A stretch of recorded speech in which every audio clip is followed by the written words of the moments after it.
So ওই defect গুলোকে আমরা একত্রে বলছি ডিফেক্টস ইন সলিড। এখানেও কিন্তু ডিটেলস নাই, জাস্ট নামগুলোই আছে। আমি তোমাদের যেহেতু বলেছি আগে যে আমি তোমাদের জন্য সেটা আরো একটু ইলাবোরেট করব, যেহেতু তোমাদের 3টা চ্যাপ্টার, সো সেগুলোতে আমি হয়তো এগুলোর কিছু ডিটেলস দিব।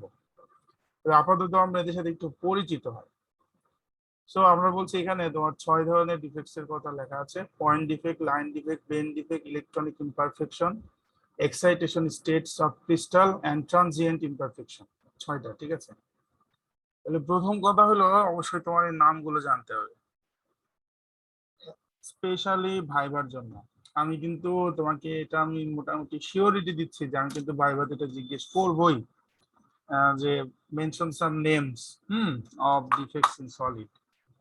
তাহলে অবশ্যই তোমাকে কি করতে হবে, নামগুলো বলতে হবে। এখন আসো এগুলোর কনসেপ্ট গুলো কি। সো প্রথমে বলছে point defect. So point defect বলছে if the deviation from regularity is confined in a very small region only about a few lattice constant is called point defect. তাহলে এগুলোর এই যে ডিটেলস আছে এগুলো আমরা পরবর্তীতে পড়বো, সেটা বললাম। তবে আমি একটু বোঝাই বলি। লাইক মনে করো এটা একটা স্ট্রাকচার, এটা একটা স্ট্রাকচার মনে করো।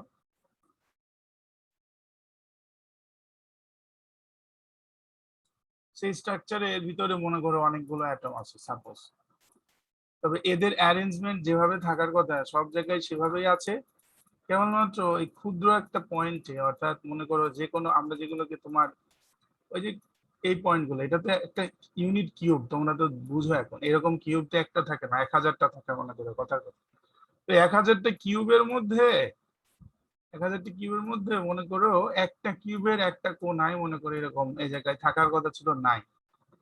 তার মানে এই জায়গায় একটা ইমপারফেকশন রয়ে গেছে, এই জায়গায় থাকার কথা ছিল নাই, অথবা এখানে একটা জায়গায় দুইটা আছে।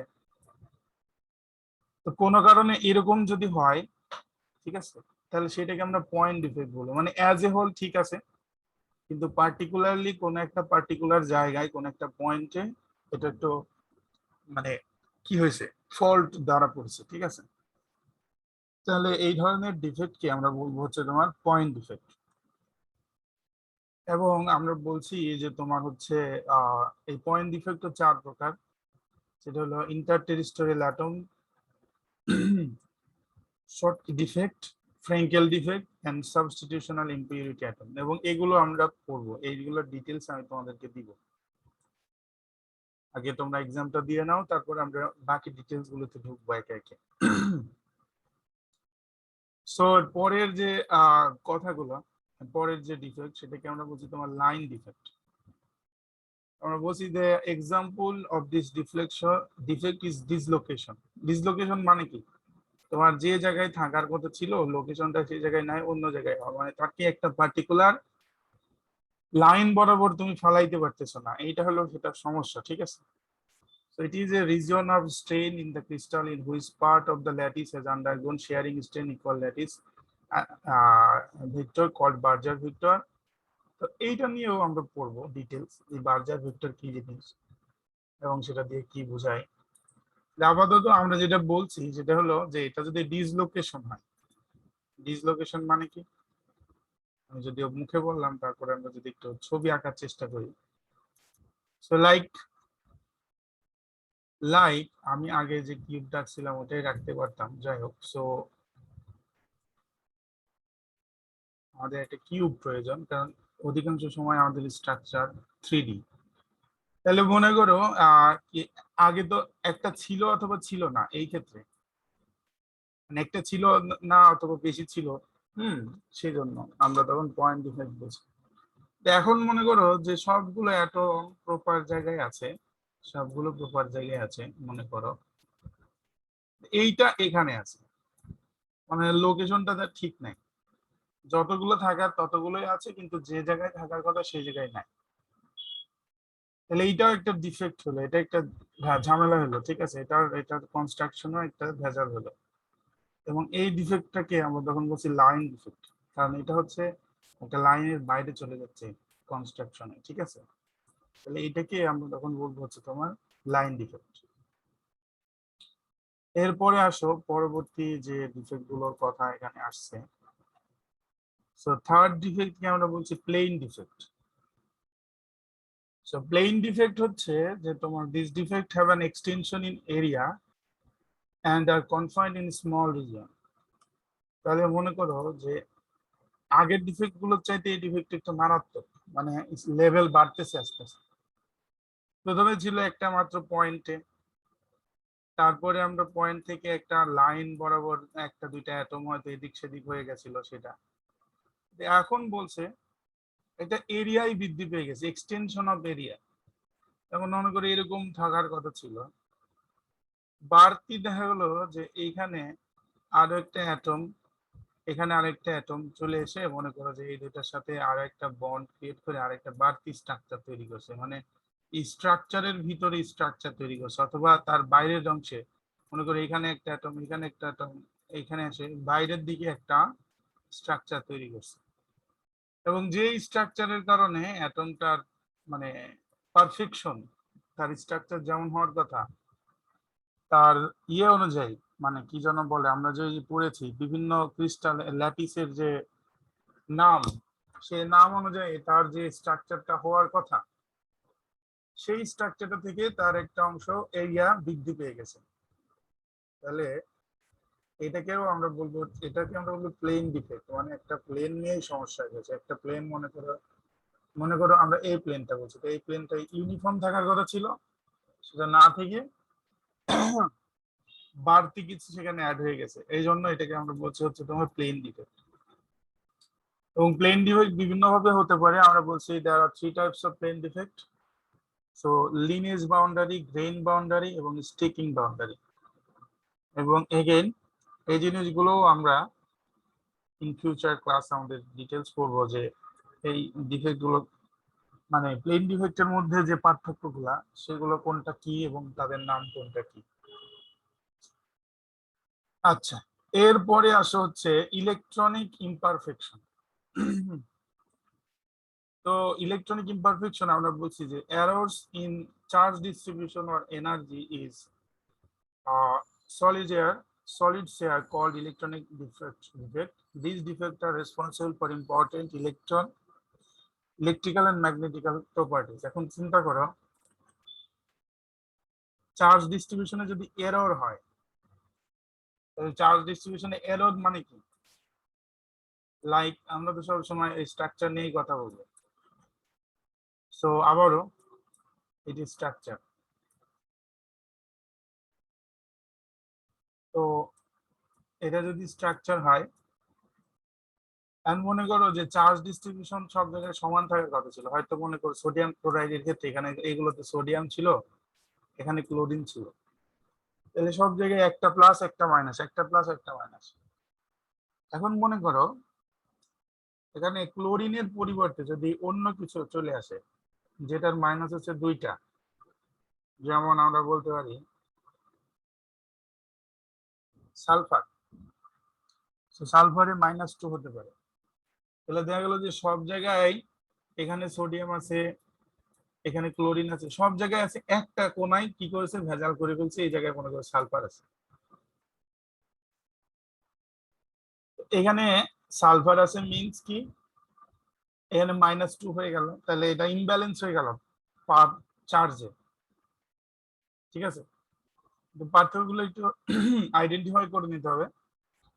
যে আগে কিন্তু আমি বলছিলাম যে এখানে ইলেকট্রন কম বেশির ব্যাপার, সেটা পয়েন্ট ডিফেক্টের কথা বলছি, কিন্তু আমরা বলছি এখানে কম বেশি না, একটা থাকার কথা একটাই আছে, কিন্তু ক্লোরিনের পরিবর্তে সালফার আছে, সালফার -2 আছে, ক্লোরিন -1 এর পরিবর্তে। তাহলে এই যে এখন চার্জ নিয়ে ভেজাল হয়ে গেল, একটা চার্জ যেভাবে থাকার কথা ছিল সুন্দরভাবে ডিস্ট্রিবিউট থাকার কথা ছিল সেরকম না থেকে উল্টাপাল্টা হয়ে গেল। তাহলে এই যে প্রবলেম সেটাকে আমরা বলছি ইলেকট্রনিক ইমপারফেকশন। ঠিক আছে, সেটাকে আমরা বলছি ইলেকট্রনিক ইমপারফেকশন। এরপরে আমাদের 5 নম্বর যে প্রবলেম সেটাকে আমরা বলছি তোমার এক্সাইটেশন স্টেটস অফ ক্রিস্টাল। তাহলে আমরা বলছি these are imperfection as these cause deviation from perfect crystal symmetry, মানে বেসিক্যালি ক্রিস্টালের অ্যাটম গুলো তো একটা পার্টিকুলার টেম্পারেচারে থাকে, তাই না? ক্রিস্টাল তো বেসিক্যালি আমাদের চোখের সামনে যে সমস্ত বস্তু দেখা যাচ্ছে সলিড, তাদের একটা পিউরিফাইড রূপ, স্মল পিউরিফাইড একটা রূপ, তাই না? সেটাকে আমরা ক্রিস্টাল বলছি। এখন আমরা বলছি তোমাকে যে ধরে নাও যে তোমার হচ্ছে এটার টেম্পারেচার বেড়ে গেল। টেম্পারেচার বেড়ে গেলে ন্যাচারালি ইলেকট্রন গুলো তোমার কি হবে, এক্সাইটেড হয়ে যাবে, তাই না? এবং ইলেকট্রন গুলো এক্সাইটেড হয়ে গেলে কি হবে, তোমার হচ্ছে যে এদের যে বিভিন্ন প্রপার্টিস সেগুলো চেঞ্জ হয়ে যাবে। তো সেই জন্য এটাকে আমরা বলছি এক্সাইটেশন স্টেটস অফ ক্রিস্টাল। মানে ক্রিস্টালের অবস্থানগুলো যদি এক্সাইটেড হয়ে যায়, সেটার কারণে যে ভেজাল হবে, যে প্রবলেম হবে, যে ডিফেক্টটা হবে, সেটাকে আমরা বলছি এক্সাইটেশন স্টেটস অফ ক্রিস্টাল। তাহলে ডিফেক্ট গুলো কেমন হতে পারে? Phonon and magnons, conduction, electron and hole, excitation, quantized plasma wave. So এগুলো আমরা বললাম ডিটেলস পড়বো, তবে আমি তোমাকে একটু টাচ দিয়ে যাই এই ব্যাপারটা। দেখো, ইলেকট্রন এক্সাইটেড হলে কি হয়? সে লাফ দিয়ে আরেক জায়গায় চলে যায়। লাফ দিয়ে চলে গেলে এইটার মাধ্যমে কিন্তু পরবর্তীতে এই ইমপারফেকশনে চলে যাবে, ইলেকট্রনিক ঘাটতি হয়ে যাবে এবং তোমার হচ্ছে ইলেকট্রনিক ইমপারফেকশনে চলে যাবে। তাহলে সেটার কারণ কি? মানে আলটিমেট রূপটা হয়তো ইলেকট্রনিক ইমপারফেকশন তুমি দেখবা, কিন্তু কারণ হবে এক্সাইটেশন স্টেট, মানে বাহ্যিক তাপমাত্রা বৃদ্ধি। ঠিক আছে? আর এই যে ম্যাগনন, ফোনন, এগুলো নিয়ে তোমাদের বলতে হবে ডিটেলস আগে, তারপরে এগুলো তোমরা বুঝতে পারবা। তবে এটা হচ্ছে এলিমেন্টারি পার্টিকেল কণা, যেটা ফোনন বলতে হিট পার্টিকেল, ম্যাগনন বলতে ম্যাগনেটিক ইন্ডাকশন পার্টিকেল, এরকম বোঝায়। So আমরা এগুলো নিয়ে বলবো ইনশাল্লাহ। তাহলে এটা হলো যে তোমার 5 নম্বর ডিফেক্ট। 6 নম্বর ডিফেক্ট হচ্ছে ট্রানজিয়েন্ট ইমপারফেকশন। ঠিক আছে, ট্রানজিয়েন্ট ইমপারফেকশন।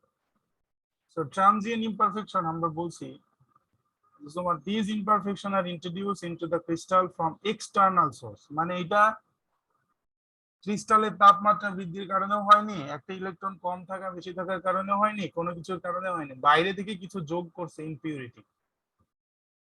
ঠিক আছে, একটা ক্রিস্টালের মধ্যে তুমি একজন মানুষ অথবা একটা সিস্টেম একটা ইমপিউরিটি অ্যাড করেছে, এবং সেটার কারণে যে ঝামেলা হচ্ছে সেটা। তাহলে এটা কিন্তু ট্রানজিয়েন্ট ইমপারফেকশন যেটা, সেটা কিন্তু বেসিক্যালি কোনো ইমপারফেকশন না, এটাকে আমরা বানাইছি। ঠিক আছে? So we may ask you this question, that which of the following imperfection is মানে in nature, যেটা কিন্তু ইমপারফেকশন না, কিন্তু যেটা আমরা মানে জোর করে ইমপারফেকশন করেছি, সেটা হলো ট্রানজিয়েন্ট ইমপারফেকশন। তো আমরা মনে করো যে একটা স্ট্রাকচারের মধ্যে অন্য কিছু অ্যাড করে দিলাম, তাহলে সেটা ইমপিউর হয়ে গেল, সেই ইমপারফেকশনটা হচ্ছে ট্রানজিয়েন্ট ইমপারফেকশন। সো এই বলছে যে তোমার এক্সটার্নাল সোর্স গুলো কি হতে পারে? ফোটন হতে পারে, মানে আলো, আলো ফেলে আমরা কিছু অ্যাড করতে পারি। High energy electron like charge particle like electron, proton, meson, ion, এগুলো আমরা অ্যাড করতে পারি। সো ফোটন অথবা বলতে পারছি স্যার ফোটন দিয়ে আবার আলো দিয়ে চেঞ্জ করা যায় কিনা? হ্যাঁ, অবশ্যই চেঞ্জ করা যায়, কারণ অনেক পার্টিকেল লাইট সেন্সিটিভ, এবং তোমরা জানো যে ফটোসিনথেসিস নামে একটা রিয়াকশনই ঘটে আলোর উপস্থিতি, আলো না থাকলে সেই রিয়াকশন হয় না। সো কেমিক্যালি আলো কিন্তু অনেক অ্যাক্টিভ এলিমেন্ট, তাহলে আলো দিয়েও কিন্তু চেঞ্জ করা যায়। তাহলে আলো অথবা ইলেকট্রন, প্রোটন, নিউট্রন, এগুলো বাইরে থেকে অ্যাড করে ওই একটা ক্রিস্টালকে যদি আমরা ইমপিউর করি, তাহলে তখন যে ইমপারফেকশন হবে সেটাকে আমরা বলছি ট্রানজিয়েন্ট ইমপারফেকশন। সেই হলো আমাদের ইমপারফেকশনের বেসিক ক্লাসের কথাবার্তা।